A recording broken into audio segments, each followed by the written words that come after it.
बताइए कि अभी G20 हुआ है, अब इसके बाद जो है एक नया माहौल कैसे देख रहे हैं? लग रहा है कि 2024 कुछ कमाल होगा इस बार।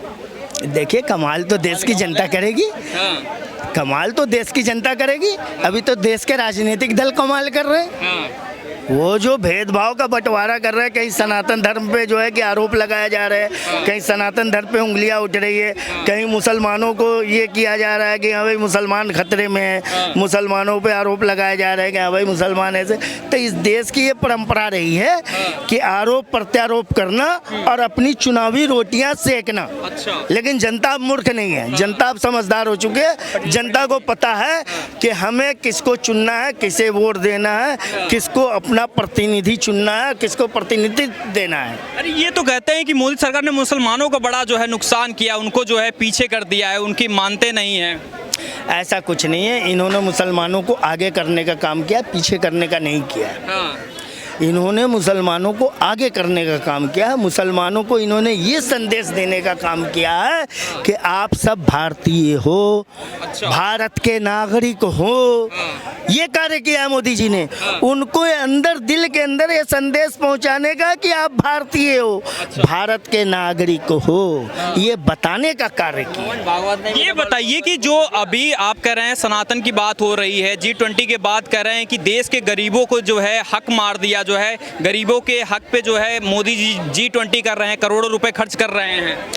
देखिए, जहाँ तक सवाल अपने देश के मान सम्मान की हो, और जहाँ अपने देश में हमारे जो दुनिया भर के देशों के जो मेहमान थे उनके आने का कार्य हो, इस कार्य को पूर्ण करने के बीच में यदि देश के गरीब नागरिकों का कोई अहित हुआ है या कोई उन पे जो है कि जोर ज़बरदस्ती किया गया है या उनको जगह से हटाया गया है, तो ये भी एक सम्मान का कार्य है। इस पे आलोचना नहीं किया जा सकता।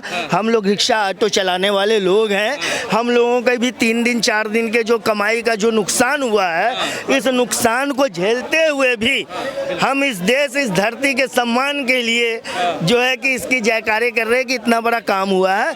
तो जिन लोगों को ये ऐसा किया गया, जिन गरीबों को हटाया गया, तो ये देश के सम्मान की बात थी, देश के सम्मान के लिए किया गया। लोगों को इन पे आलोचनात्मक शब्दों का इस्तेमाल करना बंद करना चाहिए। देश सर्वप्रथम देश के लिए न किया गया। जिन जिन रास्तों पे विदेशियों को जाना था, वहाँ पे जो रेहड़ी वाले थे, पटरी वाले थे, गरीब जो लोग रोजी रोटी कमाने वाले थे, मात्र 3 दिन के लिए ही तो उनको बंद किया गया, सदैव के लिए तो नहीं। फिर आप देखिए चारों तरफ जगमग, वैसे ही लोग फिर आगे अपना काम धंधा कर रहे हैं। तो 3 दिन यार सहन नहीं कर सकते हम अपने देश के लिए? शर्म आनी चाहिए लोगों को। ये विपक्षी बड़ा परेशान है G20 होने के बाद से। इन लोगों को आने वाले लोकसभा चुनाव में उतरना है, बड़े ही सोच समझ के अपना वक्तव्य देना चाहिए। जनता के बीच इनका मैसेज क्या जा रहा है? जनता किस मुंह से इनको अपना प्रतिनिधि चुनेगी? इनको सोचना चाहिए ना कि हम क्या कह रहे हैं, क्या कर रहे हैं। अरे प्रधानमंत्री जी की आलोचना करनी है, करो, कोई मना नहीं करता। लेकिन आप देश की आलोचना क्यों कर रहे हो? ये तो देश हित, राष्ट्र हित की बात थी। जो G सम्मेलन हुआ, ये तो दुनिया भर के जो मेहमान थे, विदेशी लोग थे, राष्ट्राध्यक्ष थे दुनिया भर के देशों के, वो हमारी धरती पे आए थे ना, तो उनका तो सम्मान करना चाहिए था ना। आपको यदि आलोचना करना है प्रधानमंत्री जी के कार्यकाल की जो कमियां दिखाई देती है, उसकी आलोचना करो, हम भी करते हैं, ऐसी बात नहीं है। लेकिन ये तो G20 के सम्मेलन के इसमें आप आलोचना करोगे तो ये तो देश की आलोचना हो गई यार। तो ये बताइए कि G20 के बाद क्या लगता है कि प्रधानमंत्री नरेंद्र मोदी का कद बढ़ा है या फिर कैसे आप देख रहे हैं? पूरे विश्व में बढ़ा है इनका कद। समझ गए? स्वयं मैं इस बात को मानता हूँ। मैं मोदी जी का समर्थक नहीं हूँ, ये मत कहो कि मैं समर्थक हूँ। मैं समर्थक नहीं हूँ, उनके किए गए आलोचनात्मक कार्यों की भी आलोचना करता हूँ, और जहाँ पे वो बहुत बढ़िया काम करते हैं वहाँ सराहना भी करता हूँ, क्योंकि वो हमारे प्रधानमंत्री जी हैं। अच्छा, समझ रहे हैं? मैं उनका कोई बीजेपी का कोई या कांग्रेस का कोई, मैं उस दल से कोई जुड़ा हुआ नहीं हूँ। मैं एक आम नागरिक हूँ। अच्छा। सच बोलता हूँ सभी के प्रति, चाहे वो कांग्रेस के नेता हो, चाहे बीजेपी को, अन्य दलों के नेता हो। मैं किसी के पक्ष में कोई बात नहीं कहता। समझ ये बताइए कि अभी एक बयान आया, विपक्षी दल जो इंडिया अलायंस है, जिसमें राहुल गांधी, ममता बनर्जी सब लोग हैं, उनके एक नेता हैं MK स्टैलिन की तरफ से, उनके बेटे हैं, उन्होंने बयान दिया कि सनातन धर्म को कहा कि मलेरिया है, डेंगू है। क्या लग रहा है ये सब बयान दे कि हिंदुओं को। और आलोचनात्मक शब्द है ये। उनके इन शब्दों की मैं कठोर शब्दों से निंदा करता हूँ। उनको ऐसा नहीं कहना चाहिए। उन्हें सनातन के बारे में ही नहीं पता कि सनातन है क्या। अरे उनकी उत्पत्ति खुद सनातन से है। दयानिधि, उनकी उत्पत्ति खुद सनातन से है। वो अपने पूर्वज को तो खोज के निकाले कि हम कहाँ से आए हैं। मैं यहाँ समस्त खड़े लोगों से सिर्फ एक गारंटी देना चाहता हूँ, एक उनको कार्य देना चाहता हूँ। बड़े यहाँ पे लोग जो बोलते हैं ना ऑल बॉल फलाना ठिकाना, उनको कहना चाहता हूँ कि तुम सिर्फ अपने 3 अनुजों का रिश्तेदार, अपने पिताजी का और अपने दादाजी का, विश्व का कोई ऐसा व्यक्ति है जो अपने 3 अनुजों को, परिवारों को, उनके रिश्तेदारों को इकट्ठा करके दिखा दे। दुनिया का कोई ऐसा व्यक्ति नहीं जो सिर्फ अपने 3 अनुज, खुद स्वयं, अपना पिता और अपना दादा, इन तीनों के रिश्तेदारों को इकट्ठा कर दे। दुनिया में कोई ऐसा व्यक्ति नहीं है। तो ये लोग जो है कह रहे थे एक तरफ जब पहले बीजेपी पर हमलावर थे, अब अचानक से हिंदुओं को हमला करने लगे हैं। क्या लग रहा है 2024 का परिणाम कैसे होने वाला? मोदी जी के पक्ष में होने वाला या विपक्ष? किसी भी धर्म, जाति, विशेष संप्रदाय के लोगों पे हमला करके कोई उन्नति नहीं कर सकता। वो धरातल में ही जाएगा।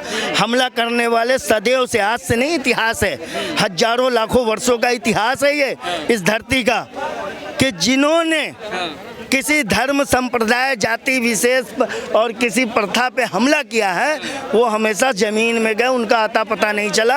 उनके ख़ानदान का कोई व्यक्ति तक नहीं बचा जो जा कर के उनके मज़ारों पे चिराग जला दे या उनकी आराधना में कहीं कोई शिला जो है कि बना दे कि हाँ ये हमारे पूर्वज थे। कोई बचा ही नहीं धरती पे। तो आप आज सनातन धर्म की आलोचना कर रहे हैं यार, हंसी आती है। दयानिधि से पूछो कि वो कहाँ से आए। उनकी उत्पत्ति इसी सनातन धर्म से हुई है, मैं गारंटी देता हूँ। न तो दयानिधि को मेरे सामने खड़ा कर दो, मैं उसे बता दूंगा उसके बाप कौन थे, दादा कौन थे, उसके परदादा कौन थे। या तो वो अपने समस्त खानदान का निकाल करके सूची ले आए कि मेरे पिताजी का नाम ये था, मेरे दादाजी का ये नाम ये था, इनके जो रिश्तेदार हैं उनको इकट्ठा करके दिखा दे। यदि वो इकट्ठा करते हैं तो मैं संपूर्ण जिंदगी उनकी गुलामी करूंगा। ऑन कैमरा कह रहा हूँ।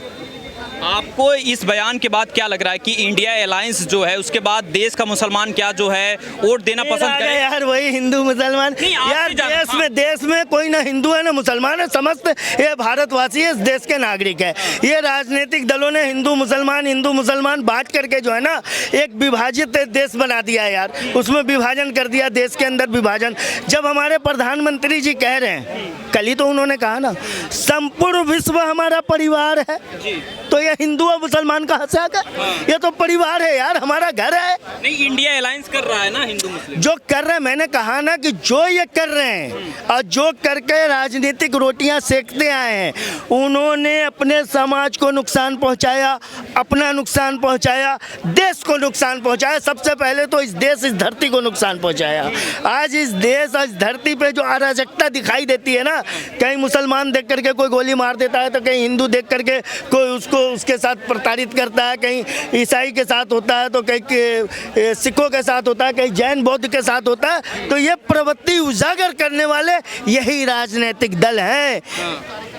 आपको ये लग रहा है कि जो 2024 का चुनाव होने वाला है उसमें क्या लग रहा है कि प्रधानमंत्री ने जो काम किया है 2014 से जो है अभी तक का काम कैसा लग रहा है आपको? काम अभी प्रधानमंत्री जी के पास समय है। वो उनके अपने जो एक कार्य जो उन्होंने गलत किए वो सुधार लें। तीसरी पारी में विजय हो जाएंगे। अच्छा। तीसरा शतक लगाएंगे जिस तरीके से सहवाग ने लगाया था।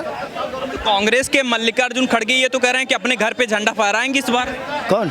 मल्लिकार्जुन खड़गे कांग्रेस। देखिए सभी का अपना अपना जो ये सभी राजनीतिक दल है, सभी फहराएंगे यार झंडा, किसी का एक का तो ये करना नहीं है। जानना चाहेंगे कि 2014 से अब तक का मोदी का सबसे बढ़िया काम आपको क्या लगा? क्या क्या अच्छा? एक काम सबसे बढ़िया, देश आज सुरक्षित।